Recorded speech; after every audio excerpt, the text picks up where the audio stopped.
नमस्कार, national film में आपका स्वागत है। मैं हूं कुमार और देखिए, इंडिया और सऊदी अरबिया वर्ल्ड की one of the largest oil refinery बनाने वाले हैं इंडिया में। भारत के इस एम्बिशियस प्रोजेक्ट का नाम है वेस्ट कोस्ट रिफाइनरी प्रोजेक्ट। इसकी टोटल कॉस्ट आने वाली है अराउंड 50 बिलियन US डॉलर्स और ये इंडिया में one of the biggest investment होगा। West coast refinery project India का first and largest greenfield refinery project होने वाला है। इसकी प्रोडक्शन कैपेसिटी होगी around 60 million tonne per annum और ये पूरे वर्ल्ड की largest integrated refinery and petrochemical facility होगी। क्या आप लोगों को मालूम है कि फिलहाल वर्ल्ड का सबसे बड़ा रिफाइनरी प्रोजेक्ट कौन सा है? देखिए, फिलहाल भी इसमें इंडिया ही नंबर 1 पर है।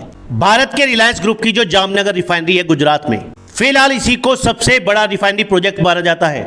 रिलायंस की जामनगर रिफाइनरी की कैपेबिलिटी है around 12,40,000 barrel per day crude oil को रिफाइन करने की। सेकंड नंबर पर है पैरागुआना रिफाइनरी कॉम्प्लेक्स जो है वेनेजुएला में with capacity of 9,71,000 barrel per day of crude oil. और थर्ड नंबर पर है SK energy Ulsan refinery complex in Korea with capacity of 8,40,000 barrel of crude oil per day. लेकिन देखिए, इंडिया का जो वेस्ट कोस्ट रिफाइनरी प्रोजेक्ट है, अब ये दुनिया का सबसे बड़ा रिफाइनरी कॉम्प्लेक्स होगा। हालांकि ये प्रोजेक्ट पुराना है, लेकिन recently India Saudi Arabia strategic partnership council की एक मीटिंग हुई है मंडे को।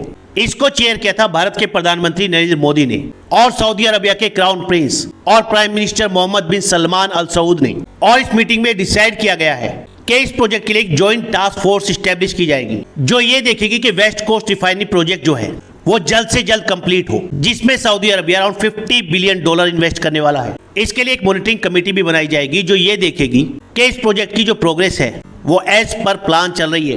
देखिए, अगर भारत के पेट्रोलियम पॉइंट ऑफ व्यू से देखें तो ये भारत का अब तक सबसे बड़ा प्रोजेक्ट होने वाला है। इसको कभी कभी Ratnagiri refinery and petrochemical project भी कहा जाता है, यानी RRPCL। RRPCL एक जॉइंट वेंचर कंपनी है। इसको स्टैब्लिश किया गया था 2017 में। इसमें भारत की 3 प्रमुख कंपनियां हैं। एक है इंडियन ऑयल कॉर्पोरेशन, दूसरी है भारत पेट्रोलियम कॉर्पोरेशन और तीसरी है हिंदुस्तान पेट्रोलियम कॉर्पोरेशन।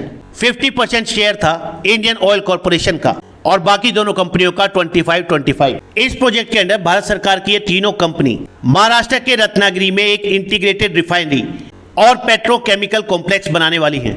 लेकिन 2019 में सऊदी अरबिया की सऊदी अरामको और यूनाइटेड अरब अमीरात की Abu Dhabi National Oil Company, इन दोनों ने इस प्रोजेक्ट में 50% स्टेक एक्वायर कर लिए और इससे भारत के इस एम्बिशियस प्रोजेक्ट में अराउंड 35 बिलियन डॉलर का फॉरेन डायरेक्ट इन्वेस्टमेंट आएगा। ये प्रोजेक्ट भारत के फ्यूल की रिक्वायरमेंट के साथ साथ डिफरेंट डाउनस्ट्रीम पेट्रोकेमिकल प्रोडक्ट भी प्रोड्यूस करेगा भारत की बढ़ती हुई जरूरत को देखते हुए, जैसे कि petrol, kerosene, jet fuel, diesel oil, heating oil, fuel oil, lubricant, wax, asphalt, natural gas और LPG। इंडिया और सऊदी अरबिया दोनों इस प्रोजेक्ट को लेकर काफी एक्साइटेड है। काफी बड़ा प्रोजेक्ट होने वाला है और इसमें अब Abu Dhabi National Oil company भी जुड़ गई है। देखिए, सऊदी अरबिया ने भारत में अराउंड 100 बिलियन US डॉलर्स का इन्वेस्टमेंट प्रॉमिस किया था और उसमें से 50 बिलियन US डॉलर्स अकेले इस रिफाइनरी के लिए होगा।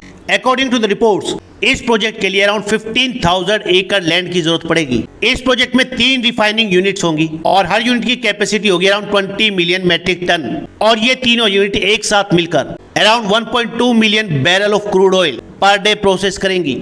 इसी के साथ साथ इस ह्यूज रिफाइनरी प्रोजेक्ट में और भी कई क्रिटिकल फैसिलिटीज होंगी, जैसे कि marine storage and port infrastructure, a pipeline and manifold, 448 inch submarine pipelines, small jetties, anchorage areas, एक crude oil terminal, crude oil storage and blending plants, desalination plant. और देखिए, एक बार अगर ये प्रोजेक्ट इंडिया में स्टार्ट हो गया, हालांकि इसमें अभी थोड़ा टाइम लगेगा, तो इसी के साथ इंडिया रिफाइनिंग प्रोडक्ट के मामले में एक बड़ा ग्लोबल प्लेयर बनकर उभरेगा। इसके बाद इंडिया पूरे वर्ल्ड को क्रूड ऑयल से बनने वाले रिफाइंड प्रोडक्ट को सप्लाई करेगा। लेकिन देखिए, हकीकत यह है कि इंडिया का इतना बड़ा प्रोजेक्ट फिलहाल कई कारणों से अटका हुआ है। सेंट्रल गवर्नमेंट ने इस प्रोजेक्ट को लॉन्च किया था 2014 में। तब सेंटर में बीजेपी की गवर्नमेंट थी और महाराष्ट्र में गवर्नमेंट थी बीजेपी और शिवसेना की। तब दोनों ही सरकारों का ऐसा प्लान था कि ये इतना बड़ा प्रोजेक्ट महाराष्ट्र के कोकन रीजन में काफी डेवलपमेंट लेकर आएगा। महाराष्ट्र के कोकन एरिया में लाखों जॉब क्रिएट होंगी।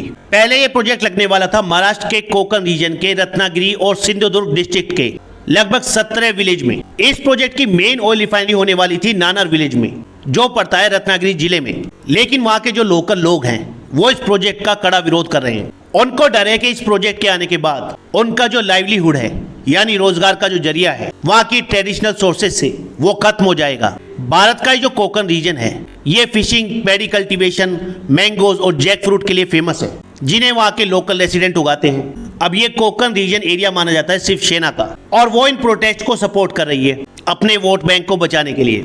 इसीलिए 2019 में फडणवीस गवर्नमेंट को लोकसभा इलेक्शन से पहले इस प्रोजेक्ट को स्क्रैप करना पड़ा, यानी बंद करना पड़ा। आप लोग को मालूम है, बाद में वहां पर शिवसेना की गवर्नमेंट बनी एनसीपी और कांग्रेस के साथ। तब शिवसेना की गवर्नमेंट ने इस प्रोजेक्ट के लिए एक नई साइट प्रपोज की। ये साइट थी बरसू और सोलगांव के पास, नानर गांव से थोड़ा दूर, और जैतपुर एटॉमिक प्रोजेक्ट के पास में। हालांकि दोनों ही साइट रत्नागिरी जिले में ही आती हैं। हालांकि जो दूसरी साइट प्रपोज की गई है इस प्रोजेक्ट के लिए, वहां के गांव वाले भी इस प्रोजेक्ट का विरोध कर रहे हैं। उनकी भी वही शिकायतें हैं। कुछ एनवायरमेंटल एक्टिविस्ट का कहना है कि ये प्रोजेक्ट इस एरिया में लार्ज स्केल पर एनवायरमेंटल पोल्यूशन फैलाएगा और इस रीजन को डैमेज करेगा, जो कि डिपेंड करता है लार्जली कल्टीवेशन पर, यानी खेती बाड़ी पर। और देखिए, इसी पॉलिटिकल रस्साकसी की वजह से ये प्रोजेक्ट फिलहाल लटका हुआ है, लेकिन विश्वास मानिए ये प्रोजेक्ट भारत के लिए बहुत ही जरूरी है। अब फिलहाल ये देखना बाकी है कि इन प्रॉब्लम्स को कैसे दूर किया जाएगा और जल्द से जल्द इस एम्बिशियस प्रोजेक्ट को कैसे कंप्लीट किया जाए। आप लोगों का क्या कहना है, कमेंट जरूर करिएगा। फिलहाल इस वीडियो में इतना ही। नेक्स्ट वीडियो में जल्द मिलेंगे। धन्यवाद।